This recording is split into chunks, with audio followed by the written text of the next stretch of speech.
Tayo muna naman manalangin. Sa kanan naman, Anak, Espiritu Santo. Panginoon, maraming salamat po sa panibagong araw na ipinagkaloob ninyo. Panibagong kaalaman. Ang aming matutunghayan at matututunan sa araw na ito. Naway bigyan nyo kami ng katalinuhan at kalinawan upang maunawaan ang tatalakayin sa araw na ito. Ito'y aming idinadalangin mula sa tintamis ng ngalan ni Kristo. Amen. Sa ngalan ng Ama, ng Anak, ng Espiritu Santo. Amen.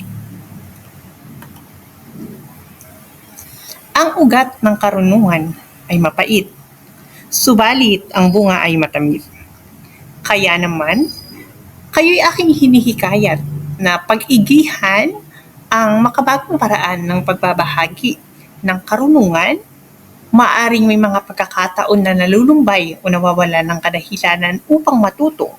Ngunit pakatatandaan na ang inyong pagsisikap ay tiyak na magbubunga ng kasaganahan. Muli, isang marilag na pagbati sa bawat isa. Ako si Ginoong Mark Anthony Elcano, ang inyong magiging guro sa pagbasa at pagsusuri ng iba't ibang teksto tungo sa pananaliksik. Ngunit bago tayo tumako sa ating formal na talakayan, narito ang mga kinakailangan natin sa ating talakayan. Una ay paki-turn off ng ating mikropono kung hindi naman kinakailangan.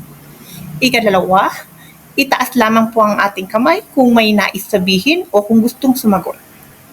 Ikatlo ay pakikinig upang matuto sa ating talakayan.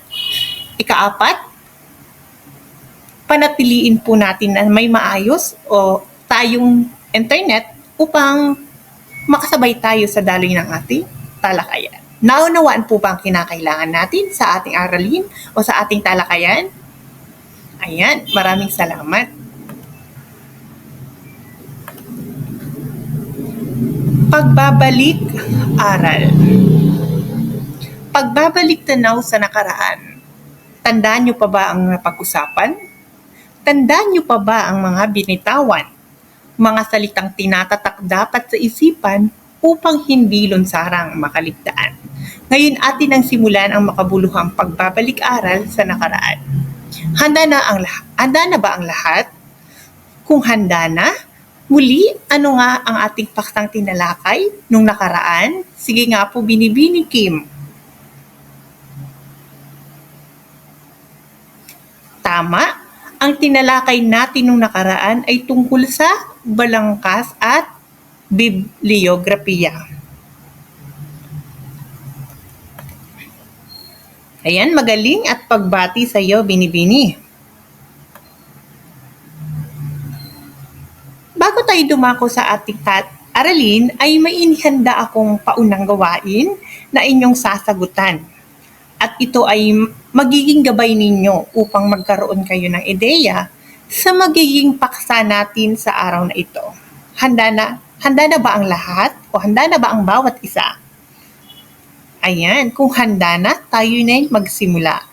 At ito itatawagin natin matalinhaga. Para sa panuto, sa loob ng mahiwagang kahon, ay naglalaman ng mga mahihiwagang tanong na may kaugnayan sa bagong aralin. Subalit, bago mahinuha ang mga salita, ay may mga numerong iriresolba na naglalaman ng sagot na may katumbas na pantig.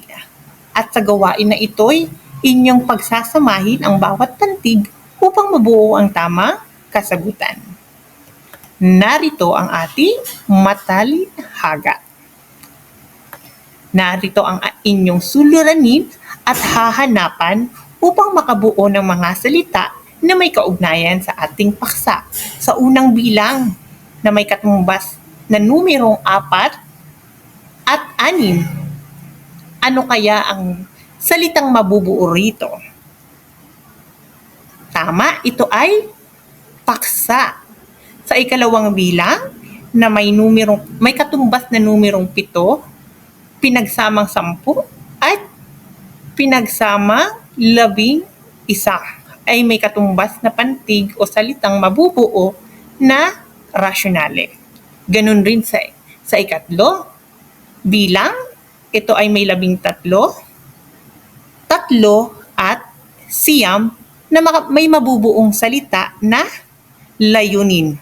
Sa ikaapat na may katumbas na numero na 2 at 5 at 17 ay may mabubuong salita na metodolohiya.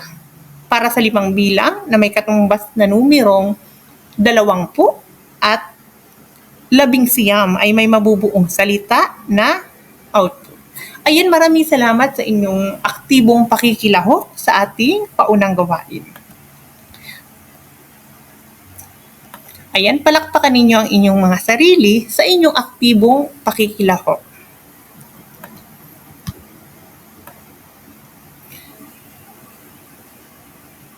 Ang ating paksang tatalakayin sa araw na ito ay may kaugnayan sa pananaliksik at ito ay ang pagbuo ng konseptong papel sa pananaliksik.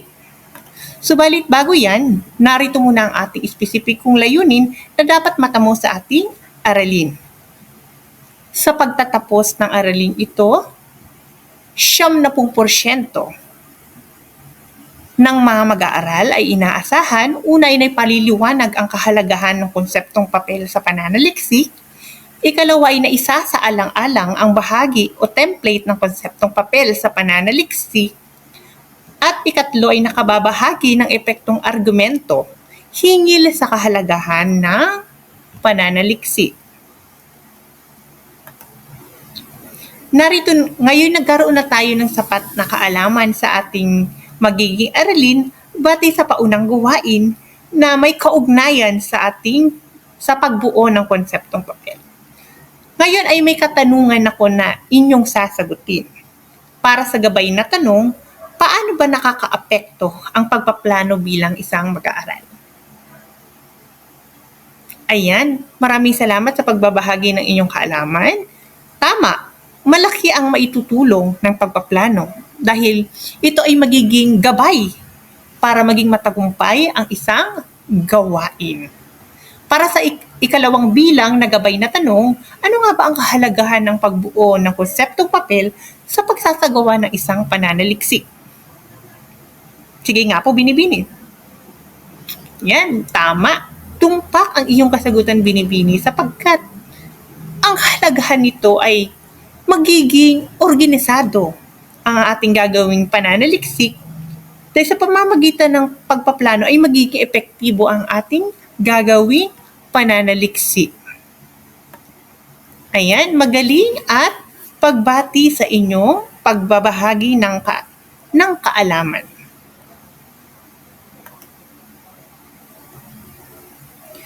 Ngayon dumako na tayo sa ating makabuluhang talakayan.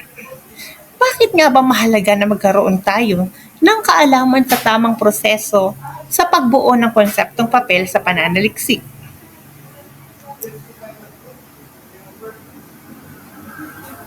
Tama. Tandaan nyo lamang, class, na napakahalaga na bilang isang mananaliksik o tulad ninyong mga mananaliksik ay magkaroon tayo ng sapat na kaalaman sa proseso ng pagbuo ng konseptong papel sapagkat maisa sa alang-alang natin ang mga hakbang o proseso na gagawin sa pagbuo ng konseptong papel sa pananaliksik at sa pamamagitan nito ay magsisilbi itong gabay upang maihanda ang gagawing pananaliksik. At bukod dito, tandaan nyo lamang na ang konseptong papel ay nagsisilbing panukala o tinatawag natin sa Ingles na proposal. Para ano? Para maihanda ang isang pananaliksik. At ito ay may kabuuang ideya na nabuo mula sa isang framework o balangkas na paksang bubuuin. Gaya nga ng mga natalakay natin noong nakaraan na ang balangkas ay kalansay na ideya. Kumbaga, sa isang ideya, hindi magiging maayos o organisado ang ating gagawing ating pananaliksik kung wala tayong ginawang balangkas o panukala. Kumbaga, gaya nga ng nasabi ko na ang balangkas ay kalansay, kumbaga, kung mahihalin tulad natin sa realidad, ang kalansay ay nagsisilbing bungo upang tumayo ang isang tao. Ganon rin po yan sa pananaliksik na kinakailangan ng kalansay o balangkas upang maging maayos at organisado ang ating ginawang ideya sa pananaliksik. At bukod dito, sinasaad rin na nagbibigay ito ng pagkakataon sa mananaliksik na mailahad kung ano ang mangyayari. Nagbibigay rin ito ng kaalaman sa guro sa tunguhin o direksyon na ninanais ng mananaliksik para sa susulatin. Ngayong nalaman na ninyo ang kahulugan ng konseptong papel, may mga bahagi o template ang konseptong papel at ito po ay binubuo ng 5 bahagi. Una ay ang paksa, rasyonale, layunin, metodolohiya o pamamaraan, at ikalima ay inaasahang output o resulta. Para sa unang bahagi o template ng konseptong papel, meron tayong tinatawag na paksa. Sa unang bahagi ng template ng konseptong papel ay may tinatawag tayong paksa. Sa paksa, dito nakasulat kung tungkol saan ang gagawing pananaliksik. Sa pagbuo ng isang konseptong papel, hindi pwedeng mawala ang paksa. Paano ka nga ba makakagawa ng isang pananaliksik kung wala kang paksa? At sinasaad rin dito na sa pagbuo ng isang paksa ay dapat nalilimitahan ang ating ginawang pananaliksik. Hindi pwedeng gumawa ka ng isang pananaliksik na ang paksa ay napakalawak ng saklaw. Pumili ka lamang ng paksa na mas nalilimitahan or kumbaga specific na, hindi pwedeng napaka-general o napakalawak ng saklaw ng iyong pananaliksik. May 3 paraan ng paglilimita ng isang paksa. Una dito ay nalimitahang paksa, mas lalo pang nalilimitahang paksa, at mas higit na nalilimitahang paksa. Ito po ay 3 paraan ng paglilimita ng paksa. Sunod na bahagi ng template ng konseptong papel ay ang tinatawag nating rasyonale. Sa rasyonale class, tinatalakay dito o sa bahaging ito kung ano nga ba yung gusto nating matamo o matuklasan sa isang pananaliksik. At bukod dito, mababasa rin rito ang kahalagahan at kabuluhan ng paksa. Ano nga ba yung kabuluhan ng pananaliksik na ito? Ano ba ang meron dito? Ano bang meron dito at ano bang bago dito? Ayun po ay makikita sa rasyonale. Ikatlong bahagi o template ng konseptong papel ay tinatawag nating layunin. Sa layunin, dito mababasa ang tunguhin o hangarin ng pananaliksik batay sa kanyang paksa. Tinatalakay rin dito sa bahaging ito kung ano nga ba yung gustong matamo at matuklasan ng mga mananaliksik. Sunod dito ay maaaring isulat ang mga ito ng paisa-isang pangungusap o patalatang pangungusap. Ngayon dumako naman tayo sa sunod na bahagi o template na tinatawag nating metodolohiya o pamamaraan. Sa metodolohiya, inilalahad dito ang pamamaraang gagamitin ng mga mananaliksik sa pangangalap ng mga datos at sa pagsusuri sa nakalap ng mga impormasyon. Sunod, at ikahuling bahagi o template ng konseptong papel ay tinatawag naman nating output o resulta. Dito class, inilalahad naman dito kung ano nga ba yung inaasahang kalalabasan o magiging resulta ng pag-aaral. Ayan. So at dito po nagtatapos ang ating pagtalakay sa konseptong papel at mga bahagi o template ng konseptong papel. Naway natutuhan ninyo kung ano nga ba ang konseptong papel at ano nga ba ang mga bahagi o template ng konseptong papel. So naunawaan po ba? May katanungan po ba? Ayan, kung wala na, pagbati sa inyong lahat. Kung naunawaan, bigyan natin ng Caldo Dalisay clap ang bawat isa. 1, 2, 3. 1, 2, 3. Ayan. Para sa ating pagtataya, narito ang ating pagtataya.